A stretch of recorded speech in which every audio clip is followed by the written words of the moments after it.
तो सूरत पूछती है स्वामी से, यदि जो दोनों आंखों के बीचों बीच में बैठी है तो वो सेवक पूछता है स्वामी से, ये स्वामी हमारे प्रश्न का उत्तर दीजिए। अब सूरत पूछे स्वामी से, वेद कहो तुम अपना। कहते हैं कि मैंने बहुत कुछ सुना कि ये घर अपना नहीं है, ये परदेश है और यहाँ बड़ा दुख है, बड़ी तकलीफ है और बहुत तरह से आप जगा रहे हो, चिता रहे हो। तो हमारा एक प्रश्न है स्वामी, कि आप अपना तो भेद बता दीजिए कि आप कौन है, आप क्या चाहते हैं, कौन है, कहां से आए, कुछ अपना बताइए। अब ये जानकार जो सूरत है, जो मनुष्य रूपी मंदिर में जा गई और पूरे पद को प्राप्त कर लिया, वो सूरत अपने स्वामी से आपके हित के लिए प्रश्न करती है। बोलो। वास तुम्हारा कौन लोक में, यहाँ आए तुम कौन। अब सूरत कहती है कि मृतलोक में जो आप उपदेश कर रहे हो, तो मेरे प्रश्न का तो ये उत्तर है कि आपका वास किस लोक में और कौन सी आप मौज लेकर के आए, आप चाहते क्या हो। पहले अपना पता बता दीजिए कि कहाँ रहते हैं और हमसे क्या चाहते हैं। बोलो। देश तुम्हारा कितनी दूर, खोजे सूरत न पावे। और सूरत कहती है मनुष्य रूपी मंदिर में बैठकर अपने स्वामी से कि हे स्वामी, ये बताइए कि देश से, यहाँ मृतलोक से आपका देश कितनी दूर है, आप कहाँ रहते। क्योंकि हमने तो यहाँ सब जगह ढूंढा, यहाँ मृतलोक में भी हमने सब जगह देख लिया कि आपका कहीं पता नहीं लगा। सब जगह ढूंढा, तीर्थ भी किए, व्रत भी किए, जब भी किए तब भी किए, यज्ञ भी किए, ये किया वो, ये सब कुछ किया, लेकिन यहाँ कहीं भी आपका पता नहीं लगा। तो आप किस देश के रहने वाले और मृतलोक से आपका देश कितनी दूर है। बोलो। मैं बिछड़ी तुमसे कहो कैसे, देश पर आए आई। और वो सूरत मनुष्य रूपी मंदिर में मृतलोक में अपने स्वामी से प्रश्न करती है कि स्वामी ये बताइए कि मैं आपसे क्यों बिछुड़ गई, अलग क्यों हो गई आप, और कितने दिन से अलग, मैंने कौन सा अपराध किया, कितने दिन से अलग हो गई, क्यों बिछड़ी, मुझको अलग क्यों कर दिया गया। ये भी मेरे प्रश्न का उत्तर दीजिए। आप क्यों यहाँ आए, आपका देश कहाँ है, यहाँ से कितनी दूर है, हम आपसे क्यों बिछड़ी, क्या जरूरत पड़ी थी हमको अलग करने की, ये सब तरह का प्रश्न कर रही। बोलो। मेरा हाल वेन कर गाओ, देश अपना मोई लखा। अब बहुत प्यार से कहती है कि अपना जो भी हाल है सब हमको खुलासा अलग अलग करके हमको बताइए, सब बिल्कुल विधि विधान से हमको समझा दीजिए, जिससे हमारी सब तरह की शंका खत्म हो जाए, कोई शंका न रहे, और फिर मुझको दया करके अपने देश का पता ठिकाना दीजिए। बोलो। मन तन संग परी में कब से, दुख पाए बहुतक में जब। कहते हैं कि मैं मन और तन के साथ, इस तन के साथ तो इस मन के, जो इसमें मन है, और तन, तन कहते हैं शरीर, इसके साथ में यहाँ बहुत दुख सुख हुआ, मुझको बहुत तकलीफ हो रही कब से। ऐसा मैंने कौन सा कसूर किया, कौन सा अपराध किया है कि मुझको एक तन में आकर के डाल दिया और यहाँ तरह तरह के मैं यहाँ पर दुख भोग रही हूँ और कोई यहाँ सुनने वाला नहीं। और आप कहते हैं कि चलो अपने घर में, चलो अपने घर में, अपने घर में चलो, तो पहले तो हमको बताइए कि आप हैं कौन और किस देश में रहते हैं और कितनी दूर है, फिर मुझको आपने अलग क्यों किया। उसके बाद तन मन में आकर के तन और मन के साथ क्यों मुझको डाल दिया, और मैं रो रही हूँ, चिल्ला रही हूँ, हमारी कोई फरियाद कोई पुकार नहीं सुन रहा, बहुत ऊंचा प्रश्न है, छोटा मोटा नहीं। बोलो। क्यों भूली मैं देश तुम्हारा, आए परी परदेश निहारा। अब वो सूरत कहती है कि स्वामी आपके देश को मैं क्यों भूल गई, और यहाँ आकर के मृतलोक में परदेश में, तो मृतलोक सही बात है कि अपना देश नहीं है, और मृतलोक में आकर के यहाँ मैं अपने देश को, अपने आप को भूल गई, तो यहाँ आकर के पराई देश में, परदेश में पड़ी हूँ, और ये मैं जान रही हूँ कि मुझे यहाँ कोई किसी तरह का सुख नहीं है, लेकिन मैं क्या कर सकती हूँ, तन के साथ मन के साथ बंधी हूँ, और ये जिल्लत मुसीबत जो तकलीफ है सब भोग रही हूँ। तो ऐसी मुझ पर नाखुशी, अप्रसन्नता क्या हो गई, मैंने ऐसा कौन सा अपराध किया कि अपने आपके देश को भूल गई। अब मैं तो कहती हूँ कि देश नहीं है, तो आप समझा रहे हो, बुझा रहे हो, बहुत प्यार से प्रश्न कर रही है। बोलो।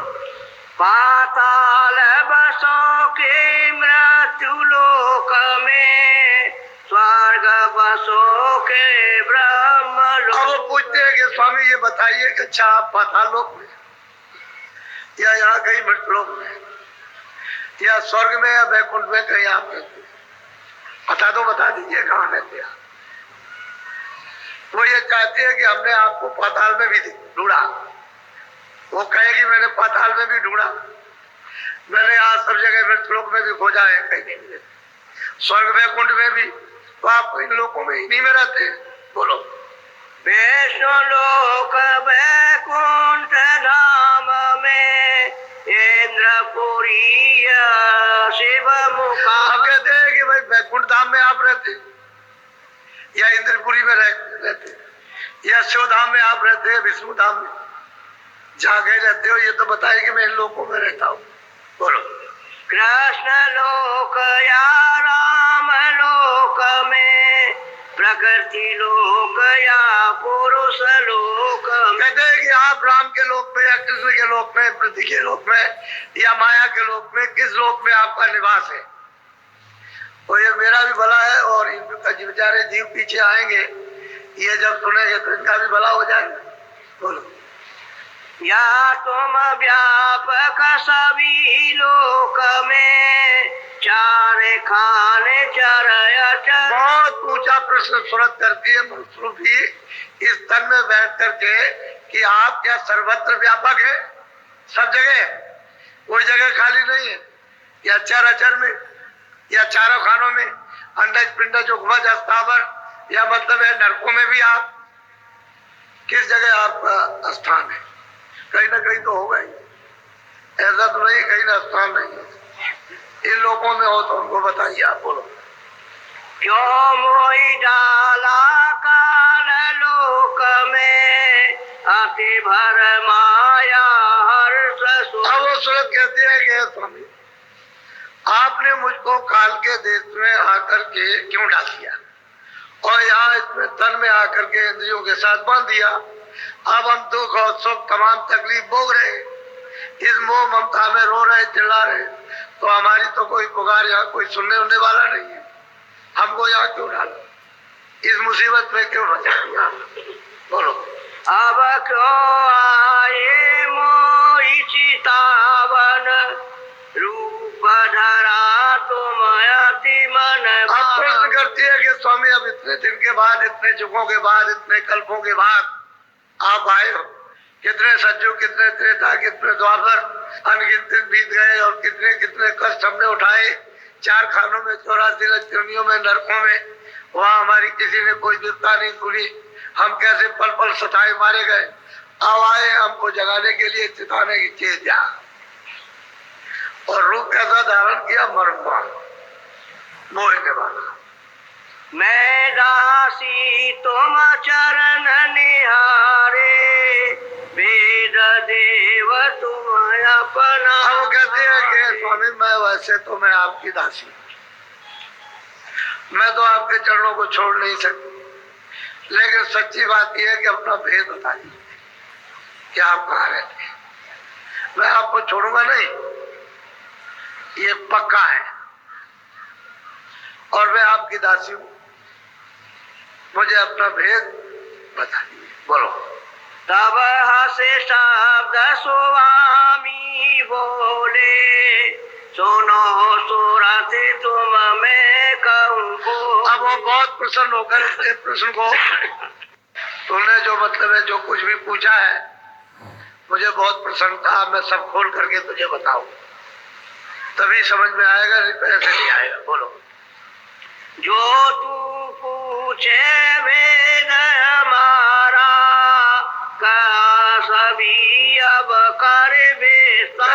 सूरत तूने जो कुछ भेद मुझसे पूछा है तो मैं विस्तार के साथ ही तुझको बता दूं, ताकि तेरी सभी शंकाएं समाप्त हो जाए। क्योंकि तूने जिज्ञासा में और समर्पण भाव से तूने पूछा, तो तुझे तो मुझे बताना ही है, तो मैं विस्तार से बता दूं। बोलो।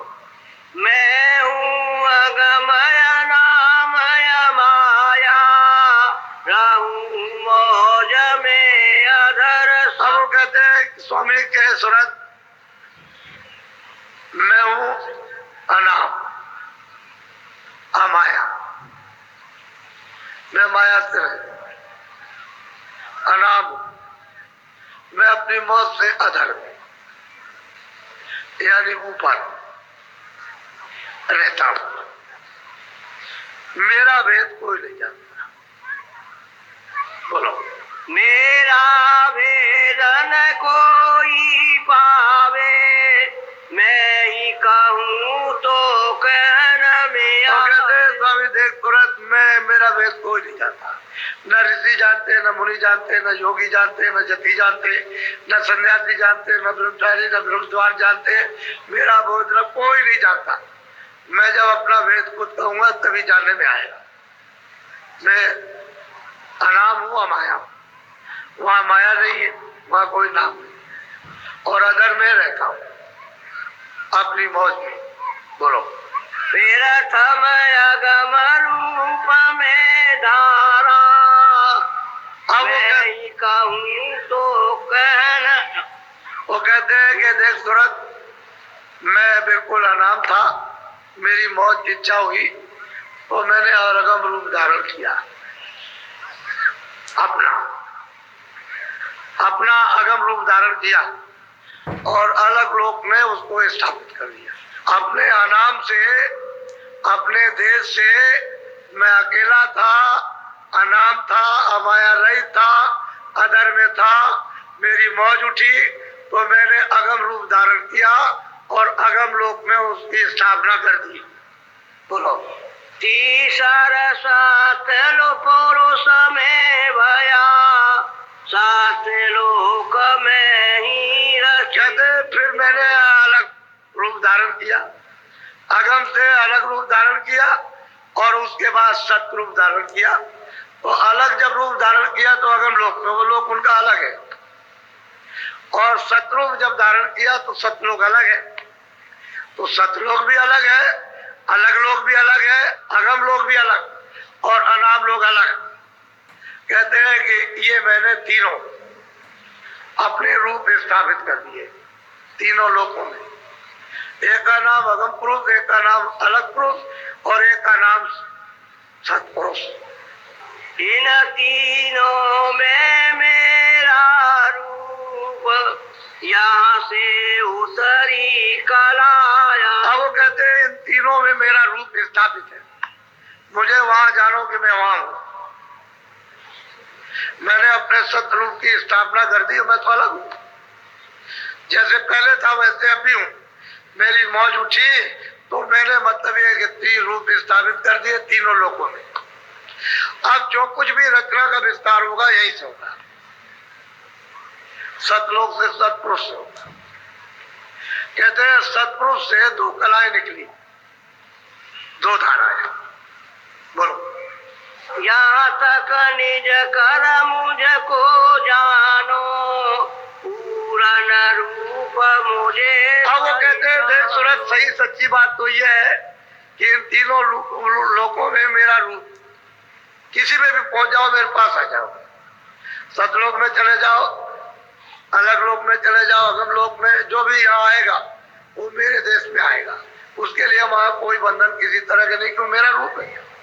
वहां कोई मिलोनी नहीं है, वहां कोई बंधन नहीं है। जो सूरत यहाँ पहुंचती है वहां जाती है। सबने यहाँ बताया, वो स्वामी जी महाराज ने भी कहा, लेकिन क्योंकि आपने अभी उनके उसको सुना नहीं, समझा नहीं, उन्होंने भी यही बात कही, इन तीनों में मेरा रूप है और यहाँ तक मुझको निज कर जानो, जो भी इसमें पहुंच जाएगा मेरे पास आ जाएगा। बोलो। अंश दोई सतपुरुष निकारी, ज्योति निरंजन नाम धरा। हाँ, वो कहते हैं कि देख सतपुरुष ने दो धाराएं, दो ज्योति निकाली, एक तो आद्या महाशक्ति थी और एक वो ज्योति जो नाम पड़ा है निरंजन। कहते हैं हमने ये दो धाराएं निकाली, ये वहां से निकली है सतलोक से, और दोनों आकर के सीधी उसी की आवाज पर आई है। जजरी द्वीप में सैदल कमल में आकर के बैठे, इनको आद्या महाशक्ति को थोड़ा और नीचे उतार दिया तो नीचे आकर के बैठ गए। बोलो। यह दो कला उतर कर आई, जजरी दीप में आन समाई। बोलो। यहाँ बैठी त्रिलोकी रची, पांच तीन की धूम। वो कहते हैं देख तुरंत यहाँ सैदल कमल में बैठ करके, यानी मतलब है निरंजन भगवान ने और आद्या महाशक्ति ने यहाँ बैठ के तीन लोक की रचना की। ये सारा मसाला यहाँ से वितरण हो जाएगा। नीचे का ये तो मृतलोक है, ऊपर में अंडलोक है, स्वर्ग वैकुंठ, ये 14 लोक खंड की रचना में, ऊपर में सूक्ष्म लोक है। कहते हैं तीनों लोकों की रचना का विस्तार यहाँ बैठ करके यहाँ किया। सारा मसाला इन्होंने यहाँ मिलाया। अब वहाँ हर तरह का मसाला मिला दिया और मिलाने के बाद उसको नीचे ले आएंगे उसी मसाले को, और वही मसाला फिर यहाँ मोटा हो जाएगा, स्थूल हो जाएगा। अब ये यहाँ स्थूल हो गया, जल पृथ्वी अग्नि वायु आकाश, ये स्थूल मसाला मोटा है, सबसे मोटा मसाला। और इसके ऊपर में जाओ तो चेतन मसाला, लेकिन उतनी चेतनता नहीं जितनी होनी चाहिए, और ऊपर में जाओ और भी उससे भी ज्यादा चेतन। तो कहते हैं कि तीन लोक की रचना का मसाला यहाँ बैठ करके दोनों ने ये तैयार किया, तब रचना फिर बैठेगी। तो रचना ऐसे नहीं बैठेगी, जब तक सुरतें नहीं आएगी तब तक कोई रचना नहीं हो सकती। जब तक जीवात्माएं लाई जाएंगी तब तक कोई भी रचना किसी प्रकार की किसी मंडल में नहीं हो सकती। ऊपर भी खचाखच भरा हुआ, नीचे तो कुछ जगह खाली है, लेकिन ऊपर तो खचाखच है, वहां तो कोई जगह सुरतों से खाली है नहीं। बोलो। तीन लोक से मैं रहूं न्यारा, चार पांच छह में बेस्ता। अब वो कहते हैं कि देख सूरत, मैं तीनों लोकों से अलग हूँ, न मैं पाताल में हूँ, न मैं मृतलोक में हूँ, न मैं स्वर्ग में हूँ, न ब्रह्मांड में, न इंद्रपुरी में, न विष्णुपुरी में, न शिवपुरी में, तो इनसे सबसे अलग। न मैं इस ब्रह्म के लोक में, न पार ब्रह्म के लोक में, न महाकाल पुरुष के लोक में, मैं सबसे अलग। अब वो सूरत का प्रश्न का उत्तर दे रहे हैं, और ये भी सूरत पहुंच गई है तभी प्रश्न कर रही। अगर ये पहुंची ना होती तो इस तरह का प्रश्न कोई कर ही नहीं सकता, क्यों, उसे क्या मालूम। तब वो ये प्रश्न किया आपके हित के लिए कि जीवों को ये जानकारी हो जाएगी कि भाई हमारा सच्चा घर कहाँ है, हमारा सच्चा प्रभु कहाँ है, और किस तरह से रचना का विस्तार कहाँ से हुआ। अब उसी सतपुरुष ने सतलोक से अनेकों ब्रह्म, इन चारों का जाल ऐसा फैला हुआ है, इससे कोई जीव निकल के जा नहीं सकता। और वो कहते हैं मैं उसके बहुत परे हूं, मैं तो बिल्कुल इन सबसे अलग हूं, इसलिए मेरा भेद कोई नहीं जानता। और ये सब उसी का ध्यान करते रहते हैं, उसी सतपुरुष का। अगर ध्यान न करें तो सारा राजपाट चला जाए, एक क्षणों में चला जाए, क्या देर लगती। अखंड ध्यान सब करते रहते हैं, ईश्वर भी करता है, ब्रह्म भी, पार्वती भी करते हैं, महाकाल, अखंड ध्यान उसका करते हैं। एक क्षण भी उसके ध्यान से इधर उधर नहीं हो सकते, नहीं तो सारा राज चला जाए। क्यों कि इन्होंने तपस्या से तो ये सब कुछ लिया ही है। जब प्रसन्न हो गए तो सतपुरुष ने ये सब कुछ दिया, ये जीवों का भंडार भी दिया, सब मंडलों में, और इनको भी सब दिया। अब ये ला करके इन्होंने अपनी बस्ती बसा ली। अब कोई रास्ता तो निकलने का रहा नहीं, फंसा लिया। बोलो। तीन लोक एक बूंद पसारा, सेंध रूप में। हाँ, वो कहते हैं कि तीनों लोगों की जो रचना है बूंद है, वो सैदल कमल में बैठे हुए बूंद है, उनका ये सब पसारा। जिनको ईश्वर कहते हो, गाड कहते हो, जिनको खुदा कहते हो, वो एक बूंद है, उस सत्य देश की एक बूंद, उसका ये पसारा तो बड़ा लंबा। फिर उसको वेद कहते हैं, ना ये थी, ना ये थी, नहीं नहीं अभी कुछ और है, और है, अभी आगे कुछ और है, लेकिन हमने ठीक तो देखा नहीं, पर कुछ मालूम होता है कि ऊपर कुछ और है। इनको कुछ पता नहीं। इनको ऐसा जाल फैलाया कि आप किसी को नहीं छोड़ सकते हो। स्वर्ग वैकुंठ की ऐसी रचना कि उधर नहीं सोच सकते। आद्या महाशक्ति का लोक कितना बड़ा लोक है कि उधर कोई जा ही नहीं सकता। इतनी मौनी, यानी मोहित हो जाए। बड़े बड़े वहां तपस्वी, बड़े बड़े ज्ञानी और ध्यानी हार करके चले गए, उधर जा ही नहीं सकते। इतना मोहित रूप है। जब यही किसी स्त्री को देख लो, बच्चे बच्ची को, तो आप मोहित हो जाते हो, ठीक नहीं छोड़ते हो। उसके पीछे आपका तन चला। उधर तो इतनी मोहनी मूर्त कि वहां तो सबका हरण हो जाएगा, कोई बचने वाला नहीं। ऐसा वैसा जाल बिछाया उसने।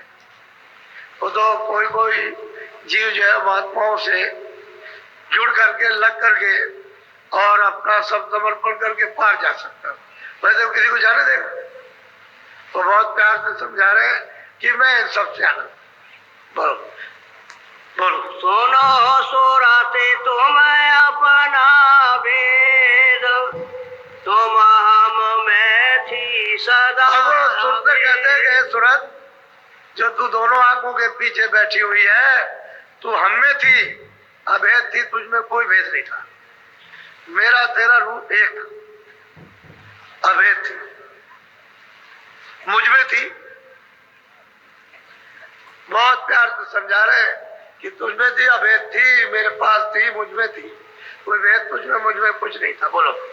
काल करी हम सेवा भारी, सेवा बस होए कुछ। भाई काल ने मतलब है कि सेवा की सैदल कमल में, यानी बैठ करके निर्जन भगवान ने जब उन्होंने तपस्या की तो बहुत युग, बहुत कल बीत गए, अनगिनती, जिसकी कोई गिनती नहीं हो सकती है। तो मैं उनसे खुश हो गया, प्रसन्न हो गया। तो मैंने कह दिया कि भाई आप क्या चाहते हो?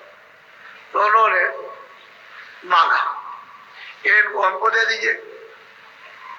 तो मैं प्रसन्न होकर के मैंने उनके सुपुर्द किया, दिया। यानी भंडार जीवों का अलग अलग लोगों में, देशों में तकसीम कर दिया। बोलो। तुमको मांगा हमसे उसने, सौंप दिया तुम्हें सेवा। कहते उसने तुमको हमसे मांगा और हमने सेवा के बस होकर के उसको सौंप दिया। वो जानबूझ करके लीला की है, अनजान में तो की नहीं है। लेकिन अब वो प्रश्न का उत्तर दे रहे कि भाई तपस्या की थी उसने, मैं प्रसन्न हो गया था उस सेवा से, उसने तुमको हमसे मांगा, हमने उसको दे दिया। बोलो। काल लाई तन मन में घेरा, दुख सुख पाया तुम बहुत। कहते हैं कि काल वहां से तुमको हमसे मांग करके ले आया, तन में शरीर में डाल दिया। फिर उसने मतलब 4 खाने 84 रचूनियां नर्क बनाए, फिर अपना विधान बना करके तुमको अधिकार दे दिया और फिर यहाँ घेर लिया तुमको, हमारे पास फिर नहीं जाने दिया। जितने निकल गए उतने तो निकल गए। पहले मतलब है कि चट्टे में, लेकिन बाद में जब विधान बना तभी से फंसना होगा। तो कहते हैं तुमको ला करके फिर तरह तरह का तुमको तो और तकलीफ और पीड़ा दे रहा, अपना नियम बना करके फिर दुख देता है। बोलो। दुख में देखा तुमको जब दया उठी हम। कहते हैं कि जब हमने तुमको दुख में देखा, क्योंकि गोपनीय संत तो यहाँ हमेशा रहते, वो यहाँ वहाँ खबर देते रहते बराबर नित्य, उनको तो कभी कोई जान ही नहीं सकता। वो सदा या पृथ्वी में रहते हैं मरुरूपी मंदिर में, हमेशा रोज आएंगे जाएंगे उस मालिक के पास। सब मंडलों पर कोई मंडल छोड़ेंगे नहीं, सब जाएंगे। तो वो सब खबर देते हैं। तो हमको उन्होंने सूचना दी कि वहाँ जीव बहुत तकलीफ में, बड़ी यात्रा, बड़ी वेदना दी जा रही, सब रो रहे, सब चिल्ला रहे। तो जब हमको तुमको तकलीफ में देखा तो मैं तुम्हें अब चिताने के लिए आ गया कि भाई ये तो देश तुम्हारा नहीं है, ये परदेश है और यहाँ तुम्हारा कोई कुछ नहीं है। तुम चलो हमारे साथ, हम तुमको ले चले और तुम्हारे घर में पहुंचा दे तुमको। चलो हमारे साथ। बोलो। आई किया हम शब्द उपदेशा, शब्द माए तुम करो। अब वो कहते हैं कि सुरत देख, मैं तुझे ले चलूंगा, लेकिन कैसे ले चलूंगा कि मैंने जहाज लगा रखा, एक नौका लगा रखी है नाम की शब्द, तुम उस पर सवार हो जाओ, चलो तुम्हारी पूरी मदद करेंगे, ले चलेंगे, तुमको डरने की क्या जरूरत, मेरे साथ चलो, कहीं कोई कुछ नहीं कर सकता, तुम चलो। कहते हैं मैंने फिर शब्द का नाम का उपदेश किया कि घाट पर मतलब ये है कि वो नौका लगी हुई है, तुम इधर से घूम करके और यहाँ आ जाओ, और सामने ही नौका है नाम की, लेकिन उस पर सवार हो जाओ, यहाँ से चल पड़ो। वो तो जैसे स्टेशन से गाड़ी छूटी बस ऐसे ही है, तुम बैठे हो गाड़ी छूटी, वो तो शब्द है, वो तो ऐसे आता और जाता, ऐसे आता जाता, बस बैठ जाओ, बस ले जाए पकड़ा। तो मेरे कहते हैं कि शब्द का आकर के मतलब उपदेश किया, इस पर बैठो और चलो घर में, क्योंकि तुम्हारे प्रति दया आ गई, तुमको बहुत तकलीफ है, बहुत परेशानी है, बहुत पीड़ा है, सताए जाते हो, मारे जाते हो, कोई सुनने वाला नहीं है, तो तुम्हारी दया, उससे मैं दिलवित हो गया। बोलो। शब्द शब्द पौड़ी अमरची, चारे चारे पहुँचो नगर। कहते हैं कि हमने शब्द की सीढ़ी बना रखी है। सबसे नीचे वाला शब्द है घंटाओं शब्द, उसके बाद बादलों की गरज और मृदन, उसके बाद में किंगरी सारंगी, उसके बाद में बंसी। कहते हैं पौड़ी, पौड़ी कहते हैं सीढ़ी, हमने बना रखी है स्थान दर स्थान। तुम इसको पकड़ो और चलो, चलो पहले स्थान पर, वहां उसका साक्षात्कार हो जाएगा। उसी नाम को, शब्द को, उसी को पकड़ करके तो गोस्वामी जी महाराज गए थे उस सैदल कमल में, वो निरंजन भगवान बैठे हुए, मोह विलोक राम मुस्काई, उनका साक्षात्कार, ये खुदा है। ईसाइयों के यही गाड है, हिंदुओं के परमात्मा। इसके बाद में ब्रह्म कहते हैं दूसरा, उन्होंने शब्द पकड़ लिया तो दूसरी मंजिल पर पहुंचे, वहां ब्रह्म बैठे हुए, वो हिंदुओं का ब्रह्म, मुसलमानों का रब। इस तरह से ऊपर पड़। तो मैंने पौड़ी सीढ़ी बना रखी है शब्दों की, एक को पढ़ो दूसरे, दूसरे को पढ़ो तीसरे। चलो अपनी सच्ची नगरी में, वहां ये विवाद विखात, रोना मरना जन्मना, चार खानों में 84 लख खेती, दुकान दफ्तर, अच्छे बच्चे कच्चे, वहां कुछ नहीं, कोई किसी तरह की तकलीफ का नाम निशान वहां है नहीं। और ये ना पंच भौतिक शरीर है, कोई तकलीफ नहीं, वहां तो नूर ही नूर है, वहां तो अमृत शब्द ही शब्द है। बोलो।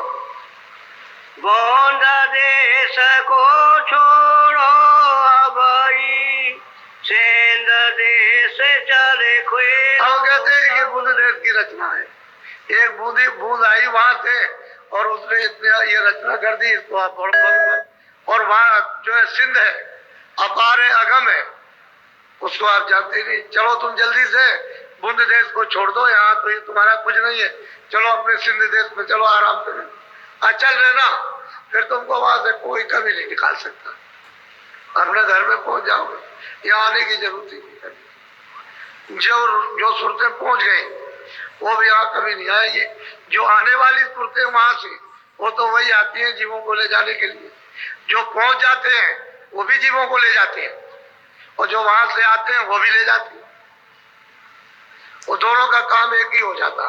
पहुंच करके काम करो जीवों के ले जाने का, या वहां से आकर के आप काम कीजिए। चलो अपने सिंध देश में, ये तो बूंद देश है, एक बूंद है, तो बताओ इसका उसका क्या मिसाल दिया। वही तो मैं कभी कभी सोचता रहता हूँ कि आपको किस बात बताया जाए, अगर वहां की कोई चीज एक भी समझा दी जाए, बताई जाए, तो आप कहोगे तो मैं पागल हो गया, नहीं तुम पागल हो गए। वो तो वहां कुछ और है। बोलो। हाँ, बूंद देश त्रिलोकी जानो, रचन मुरक्कब यहाँ कहते हैं ये तीन लोग की जो रचना है वो मतलब यह है कि तरतीब से अलग अलग। वो यह है कि जब सूरत ऊपर से आई तो वहां त्रिकुटी स्थान पर इसको एक कपड़ा, पहले तो शब्द रूप थी, जब आई और बादलों की गरज और मृदंग की जब धुनी पर उतारी गई तो कपड़ा पहना दिया। शब्द स्पर्श रूप रस गंध का। वहां मन बुद्धि चित्त अहंकार और इंद्रिया और रजोगुण तमोगुण वहां कुछ नहीं। शब्द स्पर्श रूप रस गंध। अब इसका बोध होने लगा, उसके ऊपर सूरत शब्द रूप थी, स्वयं सबको सब कुछ देती थी। अब वो अलग हो गई, उसको बोध होने लगा शब्द का, स्पर्श का, रूप का, रस का, गंध का। फिर नीचे जब सैदल कमल में आई तो उसको 9 तत्वों का कपड़ा पहना दिया। चतुसंताकरण मन बुद्धि चित्त और अहंकार और शब्द स्पर्श रूप रस गंध, ये मोटा कपड़ा, वो कारण और ये मोटा। नीचे उतारी जब स्वर्ग वैकुंठ में तो 17 तत्वों का कपड़ा पहना दिया। 10 इंद्रिया, चतुसंताकरण, मन बुद्धि चित्त और अहंकार और रजोगुण तमोगुण सतोगुण। अब नीचे और उतार दी तो ये मोटा कपड़ा आपने 5 तत्वों का पहन लिया, जल पृथ्वी अग्नि वायु आकाश। अब इसमें से आप कैसे जा सकते? जब तक कोई निकलने वाला ना हो तो आप कैसे निकल सकते? कोई मिलना चाहिए। तो कहते हैं ये तरतीब से रचना उसने तीनों लोगों की है कि कारण शरीर, फिर सूक्ष्म शरीर, फिर लिंग शरीर, फिर ये स्थूल। ऐसा वैसा नहीं, और सबका मसाला अलग अलग है, लेकिन है ये सबका कारण सूरत। अगर सूरत नहीं रहेगी तो कोई मसाला काम नहीं करेगा। उसी की चेतनता से सब चेतन हो रहा है। लेकिन अब उन्होंने मसाला मिलाकर सूरत के साथ, उस आवरण के साथ कि इस तरह से बंध जाए, और जब तक मतलब यह है कि पर्दा नहीं उतरता तब तक वापस घर में नहीं जाएगी। अपने देश में, उस देश में तो बूंद है, जैसे बूंद होती है तो वो समुद्र है, ये बूंद, उसकी ये सब रचना है। अब आप उधर जाए तो वो तो मतलब सबने वर्णन किया। पलटू साहब ने, बीका साहब ने, जगजीवन ने, तमाम महात्माएं यहाँ कल युग में, उन्होंने सब कुछ वर्णन किया, कुछ कमी नहीं रखी। आपको, लेकिन आप इतने दुर्भाग्यशाली रहे कि ऐसे संतों की, महापुरुषों के आने भूमि, और वहां पर आप कुछ पा न सके, मिल ना सका। बोलो। मुफरद रचना तुम्हारे देश, साथ साथ जहाँ साथ सही बात है कि कोई मिलोरी अपने देश में नहीं है। सूरत, तेरे देश में कोई किसी प्रकार की मिलोरी नहीं है, किसी प्रकार का कोई भी मसाला नहीं। और तो फिर अब ये मसाला वहां जाएगा नहीं, क्योंकि उनकी मौज थी इस मसाले को सबको निकाल बाहर करो, अलग कर दो। ईश्वर भी वहां नहीं जा सकते कभी, और ब्रह्म भी वहां नहीं जा सकते, और पार भी। इन सबको सत्पुरुष ने देश निकाला कर दिया। लेकिन सुरतों के लिए, इन जीवात्माओं के लिए आजादी रखी के जा सकते। जब जब संत जगत में आवे, ढूंढ भाल उनके डिग जावे, जाए करे दर्शन और सेवा, हाजिर रहे गिरे चरण। जब कभी भी आ जाए महापुरुष और आप उनकी खोज करते रहो, कभी न कभी, कहीं न कहीं वो आपको मिल जाएंगे। कहते हैं कि फिर सेवा कर लो, दर्शन करो, सेवा करो, और उनका जो सत्संग, बस ये मुख्य चीज है। तो आपको पता ठिकाना सब मिल जाएगा। और जब तक आप उनसे जुड़ोगे नहीं तो क्या पता चलेगा? कुछ नहीं मालूम। तो सूरत के प्रश्न का उत्तर बहुत, उसको मतलब ये अच्छी तरह से विधि विधान से दिया। बोलो। यहाँ रचना तरकी भी हुई, सो मैं खोले सुनाऊं। कहते यहाँ तरकीब की रचना है, वो मतलब यह है कि वहां तुम्हारे यहाँ रचना कोई मिलोनी की नहीं है, स्वच्छ। वहां ये सब, वहां तो शब्द ही सब खेल है, सारा शब्द का समुद्र, सागरी समुद्र। कितना लंबा चौड़ा है उसकी पैमाइश कोई वहां नहीं कर सकता। खरबों वर्षों तक भी एक रफ्तार चलता रहे तो नहीं कर सकेगा, इतना लंबा चौड़ा। तो क्या उसकी कोई महिमा हो सकती? बोलो।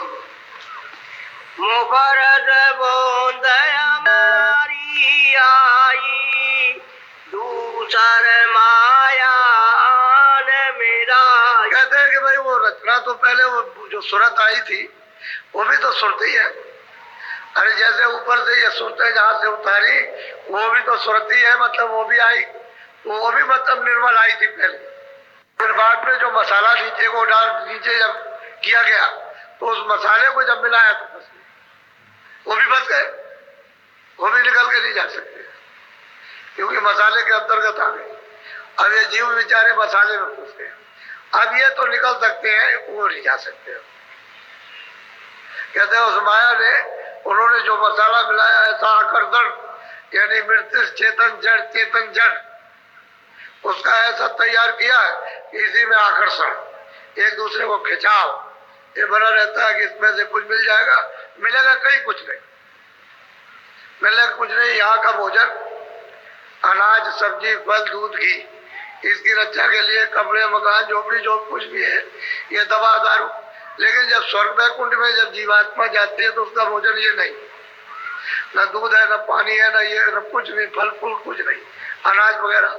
वहां तो केवल सुगंधी है, सुगंधी नहीं मिलेगी तो वहां जीवात्मा उस लिंग शरीर में स्वर्ग वैकुंठ में नहीं रह सकती।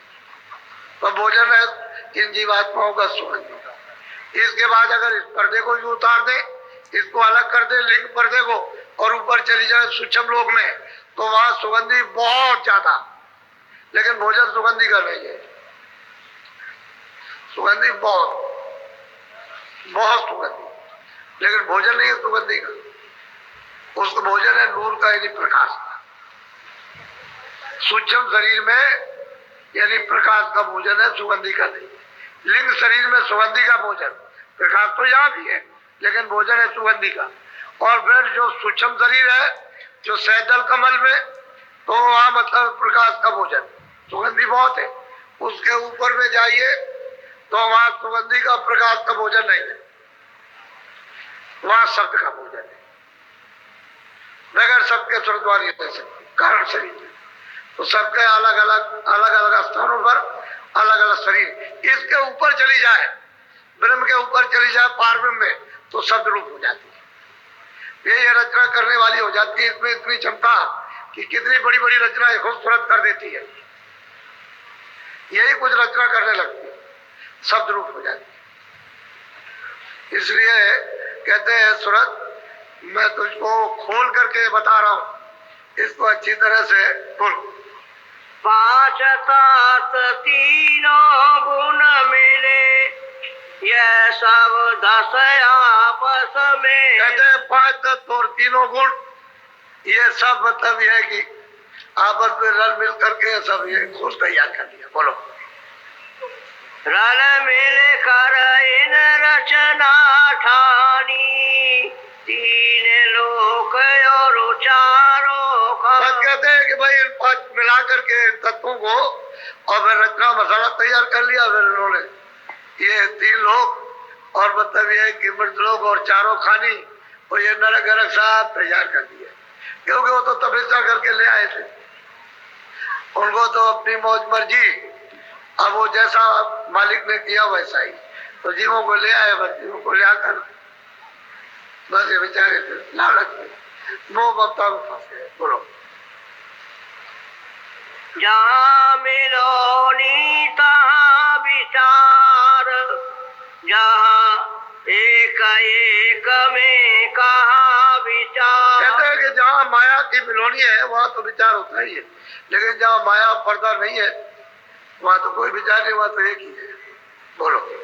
हमारे देश एक सतनाम, वहाँ विचार का कुछ अब वो कहते हैं सूरत तू अपने देश में चल, वहाँ तो एक ही है, वहाँ विचार विचार वहाँ कुछ नहीं है, विचार सब खत्म हो जाते हैं, तुरंत शब्द रूप हो जाती है। वो शब्द समुद्र में जाए शब्द सिंध में, उसमें जाकर शब्द रूप हो जाती है। यही बूंद उसमें सिंध हो गई, उसी में मिल गई। जल की बूंद जल में आप समुद्र में डाल दीजिए, वो समुद्र का रूप हो गया। जहाँ विचार करोगे वहां धोखा खा जाओगे। विचार में तो सब लोगों ने धोखा खाया। तेरी साधना ये, तेरी उपासना ये, तेरी उपासना ये, तेरी उपासना ये, उसमें विचार करने लगे, धोखा खा गए। अरे रास्ता तो एक ही था, उसी शब्द से उतारे गए थे और शब्द छूट गया था, भटक गए। अब वही एक ही शब्द है, वो तो पौड़ी है, एक ही आने की और एक ही जाने की।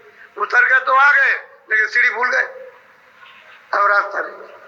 नाम का शब्द का रास्ता चढ़ के कैसे जाओगे? दूसरा कोई रास्ता ही नहीं, गैल तो एक ही है।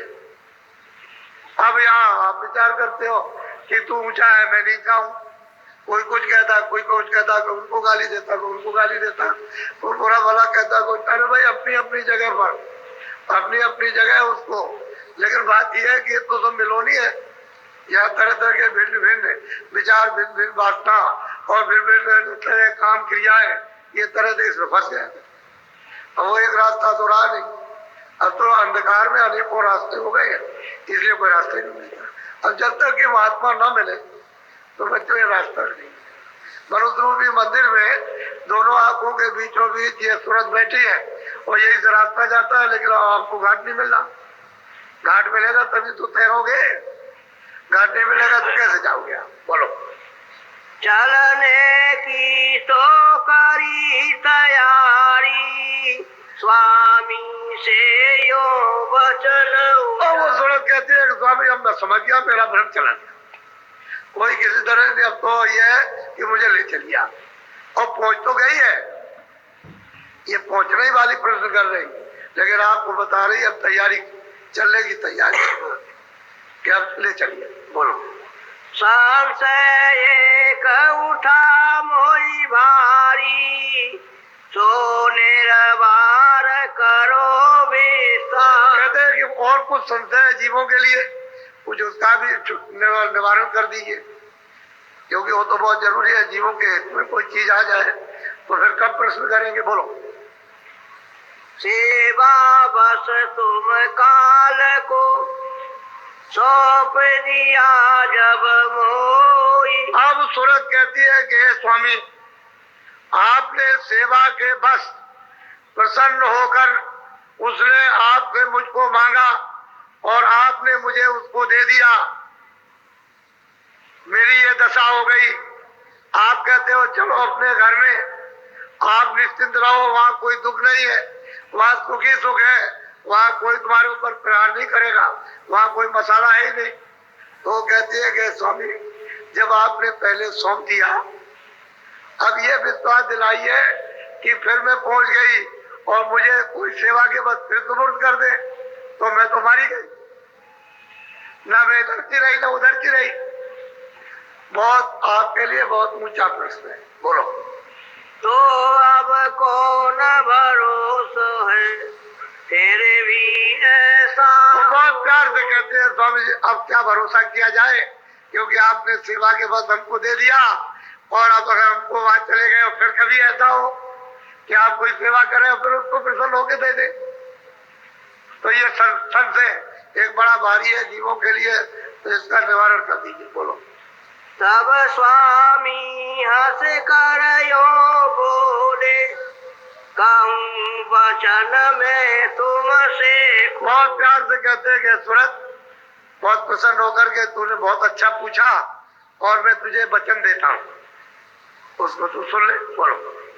जाने बूझे हमारी लाठानी, मौज हमारी हुई सोने। अब वही अनामी पुरुष कहते हैं कि हमने तुरंत जानबूझ करके लीला हमने ठानी है, हमारी ऐसी मौज थी, तब हमने ये लीला की, हमने अगम पुरुष प्रगटाए, अलग पुरुष प्रगटाए, सत्पुरुष को स्थापित किया।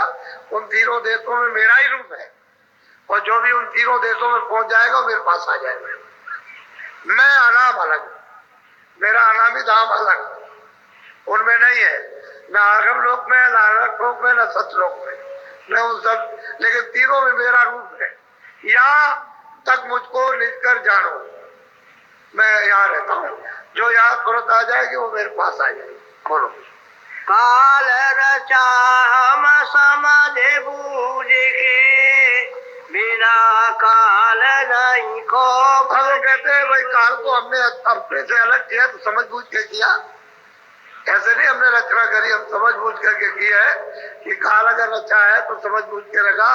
और जीवों को तो जब जब जब कदर होगी, जब खौफ हो, डर हो गए हो, तो रचना करना था, उनकी मौज मर्जी थी। अब उसके लिए कोई क्या कर सकता, सब तो सामर्थ्य, वो सामर्थ्य उनके उससे तो कांपते सब ईश्वर ब्रह्म थर थर कांपते, इतना जीव नहीं कांपता जितना ये कांपते, ऐसे ऐसे कांपते। वो सत्पुरुष से सब थर्राते, क्योंकि पता नहीं क्या क्षणों में कर दे, क्या मौज उसकी उठ जाए, ये कुछ नहीं मालूम। क्या बोलो?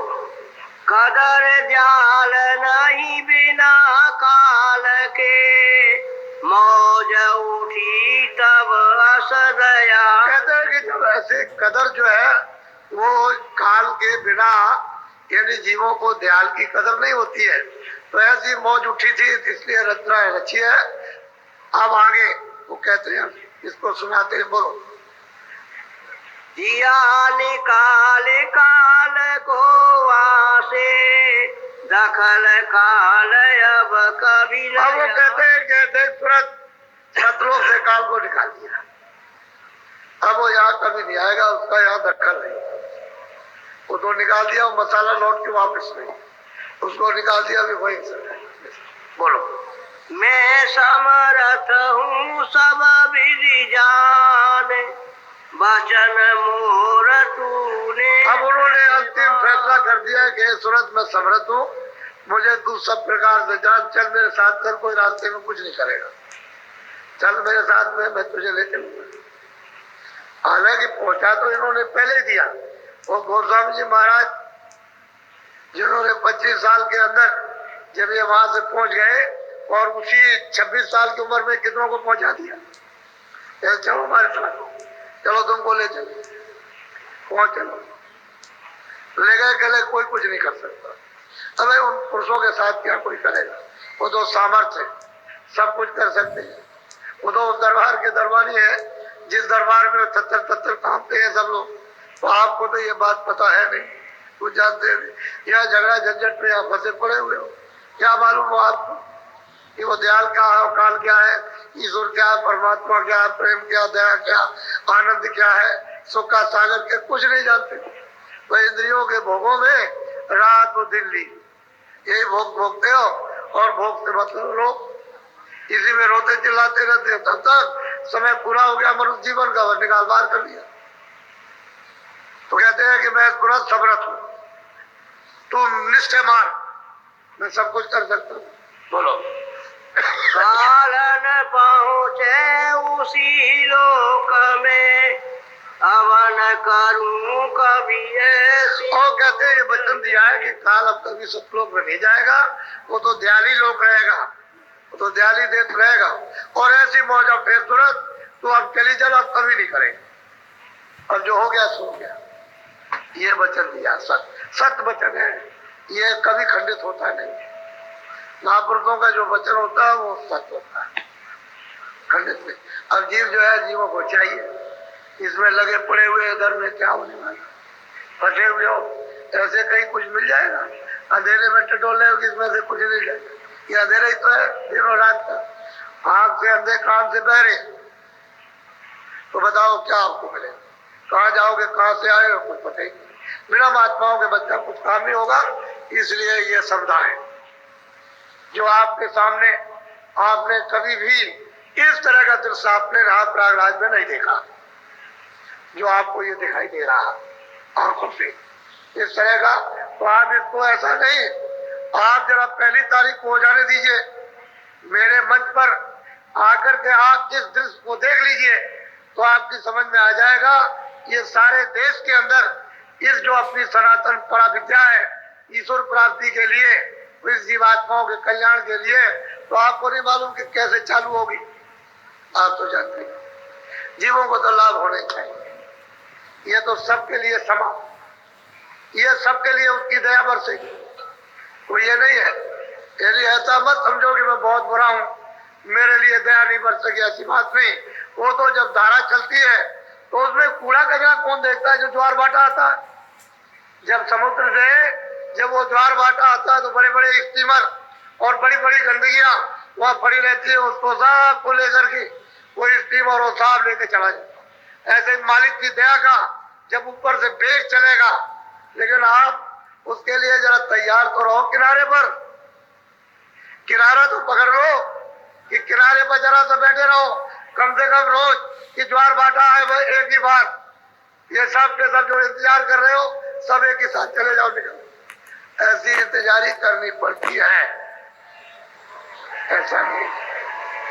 तो ये दृश्य है, ये सौभाग्य हमारा भी, आपका, इलाहाबादियों का भी, तीर्थवासियों का भी, सबका सौभाग्य है। ऐसा नहीं किसी एक का हो, सभी का, जितने भी यहाँ रहते हैं सबका अहोभाग। और ये ऐसा सुजोग, ऐसा सौभाग्य को नहीं पड़ा। और ये कोई भी मल्लाह या कोई भी हमारे ब्राह्मण पुन्ना ये समझते हो कि बाबा जी कोई कब्जा करने आए, तो हमारा ये काम नहीं। हमने तो काम किया और करने के बाद चले गए। कौन आता है, कब फुर्सत मिलती है? अरे भाई ये तो किराए का मकान है, पता नहीं किस दिन पूरा हो जाए। हम तो किराए के मकान में रहते हैं। हमारा जब हम किराए के मकान में रहते हैं तो हम यहाँ कब्जा करके क्या करेंगे? हमारा है यहाँ क्या? इसलिए सब कुछ नहीं। अरे काम के लिए है, इसमें तो सबका लाभ है, आध्यात्मिक दृष्टि से लाभ, शारीरिक दृष्टि से लाभ, तो जीवात्माओं के लिए, तो सब तरह से, परिवार, बच्चों के, सबके लिए, देश के लिए, आप मतलब ये अपने सुख के लिए, शांति के लिए, सबके लिए, सबका लाभ। इसमें किसी एक व्यक्ति विशेष की बात। तो ये परा विद्या हमारी सनातन है, ये अनाद काल की, और अनाद काल की विद्या जिसको हमने छोड़ दिया उसके बगैर हम सब लोग दुखी परेशान हैं। तो उसी विद्या का रास्ता पकड़ लो, सीधे ऊपर की तरफ तो चलो, तुम स्वर्ग ही में रहो, चलो तुम बैकुंठ में रहो चल के, लेकिन रास्ता तो एक ही जाने का। जब तुम्हारी इच्छा हो तो स्वर्ग में रह जाना, बैकुंठ में रह जाना, पारब्रह्म में रह जाना, ब्रह्म में रह जाना, परे चले जाना, लेकिन यहाँ से चल तो चलो, निकलो तो यहाँ से। लेकिन आप यहाँ से निकलो अंधेरे में पड़े रहोगे तो बच्चा तब तो आपको कोई सुख नहीं मिलेगा।